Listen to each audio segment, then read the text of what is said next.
बिस्मिल्लाहिर्रहमानिर्रहीम अस्सलाम वालेकुम डियर स्टूडेंट्स। आज का हमारा जो लास्ट टॉपिक है that is the preparation of alkyl halide from carboxylic acid. This is special type of reaction called Hunsdiecker reaction, जिसमें हमारे पास जो रिएजेंट रिक्वायर्ड है वो है silver salt of carboxylic acid. ठीक है, और उसके साथ साथ हम डायरेक्ट हैलोजिनेशन करेंगे ब्रोमीन या क्लोरीन की। ठीक है, in the presence of a solution of carbon tetrachloride CCl4। This is called as carbon tetrachloride. 4 chlorine है, कार्बन टेट्राक्लोराइड। ओवरऑल रिएक्शन अगर हम इस रिएक्शन का देखें तो ये कार्बोक्सिलिक एसिड का C double bond O silver salt of carboxylic acid है। R चेन में CH3 CH2 कोई भी पीछे अल्केन चेन बन सकती है। Along with bromine in the presence of carbon tetrachloride, bromine will form RBr and carbon dioxide इसमें release होगी along with silver bromide, the salt of silver. ठीक है, तो ये रिएक्शन जनरली जो है वो decomposition of silver salt of carboxylic acid है बाय दी हैलोजेंस। ठीक है, तो इसमें हमारे पास जो silver salt of carboxylic acid है, ठीक है, जैसे कि ये आर कोई भी ग्रुप हो सकता है, जैसे मीथाइल हो सकता है, आपके पास इथाइल ग्रुप हो सकता है, कोई भी ग्रुप हो सकता है। ठीक है, आर ओके, आर में कोई भी एक लग सकता है। C डबल बॉन्ड O हमें पता है कि कार्बोक्सिलिक एसिड जो होते हैं उनका फार्मूला जनरल जो होता है कार्बोक्सिलिक एसिड वो C डबल बॉन्ड O और OH होते हैं। ठीक है, तो यहाँ पर H की जगह हमारे पास सिल्वर लग चुका है। ठीक है, यानी कि एसिड बेस्ड रिएक्शन के रिजल्ट में हमारे पास silver salt of carboxylic acid बन चुका है।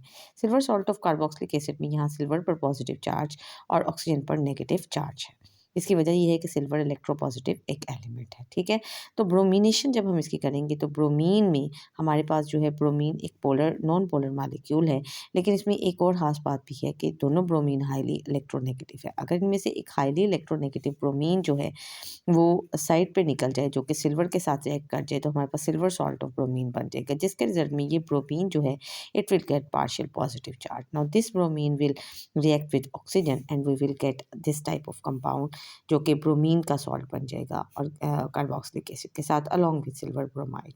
अब चूंकि ऑक्सीजन और ब्रोमीन दोनों ही हाईली इलेक्ट्रोनेगेटिव एलिमेंट हैं, लिहाजा ये बॉन्ड क्लीव करेगा। ऑक्सीजन और ब्रोमीन के दरमियान ये जो बॉन्ड है ये हाईली दो इलेक्ट्रोनेगेटिव एलिमेंट्स के दरमियान बॉन्ड है, लिहाजा ये बॉन्ड क्लीव करेगा इस तरह के यहाँ पर होमोलिटिक क्लीवेज होगा, जिसके रिजल्ट में दोनों ब्रोमीन भी और ऑक्सीजन भी अपना अपना एक एक इलेक्ट्रॉन ले जाएंगे। एज अ रिजल्ट यहाँ पे क्लीवेज के फॉर्म में बॉन्ड ब्रेक होगा और Br का, और Br का एक फ्री रेडिकल और RCO या एसाइल ग्रुप का एक हमारे पास जो है कार्बोक्सिलेट ग्रुप का जो है वो एक हमारे पास फ्री रेडिकल जनरेट होगा। नाउ दिस फ्री रेडिकल इसमें फर्दर इट्स सेल्फ क्लीवेज होगा, जिसके रिजल्ट में कार्बन डाइऑक्साइड बनेगी। अब वो कैसे बनेगी?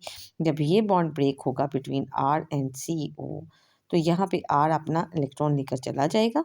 ठीक है, और ये कार्बन पर एक इलेक्ट्रॉन आ जाएगा। ये पहले भी आपको सिखाया था। अब ये कार्बन जिसके पास एक इलेक्ट्रॉन है और इस ऑक्सीजन के पास एक इलेक्ट्रॉन है, ये दोनों आपस में मिलकर क्या करेंगे, यहाँ पर एक बॉन्ड बना देंगे बिटवीन कार्बन एंड ऑक्सीजन।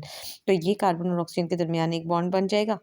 ठीक है ना, ये ऑक्सीजन और ये यहाँ इनके दरमियान एक बॉन्ड बन जाएगा और एक ऑलरेडी इनके दरमियान बॉन्ड है, तो ये क्या बन जाएगी, कार्बन डाइऑक्साइड अलॉन्ग विद एक free radical R, alkyl free radical आपके पास आ जाएगा। ये अल्काइल फ्री रेडिकल अगेन एक न्यूट्रल मॉलिक्यूल ऑफ RCOOBr के ऊपर अटैक करेगा और as a bromine salt of carboxylic acid, तो उस पर आपके पास जो है यहाँ पर जो है ये एक क्लीवेज होगा और ये भी फिर वही फ्री रेडिकल मैकेनिज्म को फॉलो करेगा। Br will leave from here and will interact with R to form RBr।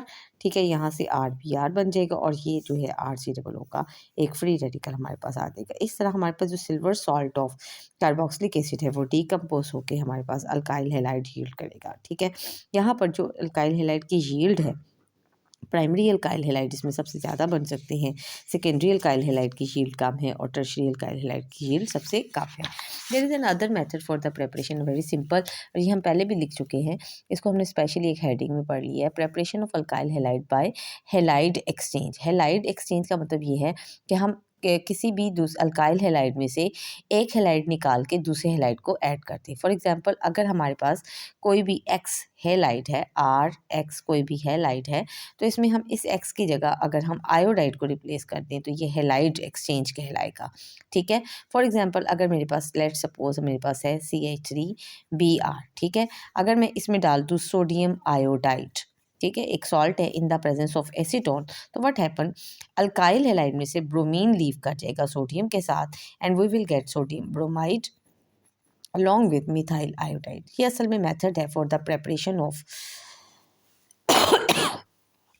Alkyl iodide prepare करने का, क्योंकि अल्काइल आयोडाइड डायरेक्ट आयोडीनेशन से प्रिपेयर नहीं किए जा सकते। मैंने आपको बताया था कि आयोडीन के रिएक्शन जो होते हैं ज़्यादातर रिवर्सिबल रिएक्शन होते हैं, इसलिए हम आयोडीन के अल्काइल आयोडाइड्स यानी अल्काइल हैलाइड्स प्रिपेयर करने के लिए हमें फिर सोडियम आयोडाइड का इस्तेमाल करना पड़ता है in the presence of acetone. ठीक है, अब इसमें जो सोडियम ब्रोमाइड या सपोज कर लिया अगर यहाँ पर मिथाइल ब्रोमाइड की बजाय मिथाइल क्लोराइड होता तो सोडियम क्लोराइड बन जाता है। ये ऐसे सॉल्ट हैं जिन्हें हम आसानी से, लेस सॉल्युबल सॉल्ट होंगे एसीटोन के सोल्यूशन में, जिन्हें हम आसानी से फिल्टर करके रिमूव कर सकते हैं। ठीक है, they can be remove by the filtration. This is all about the preparation of alkyl halide from the silver salt of carbon by the decomposition of silver salt of carboxylic acid as well as from the halide exchange of alkyl halides. Thank you very much.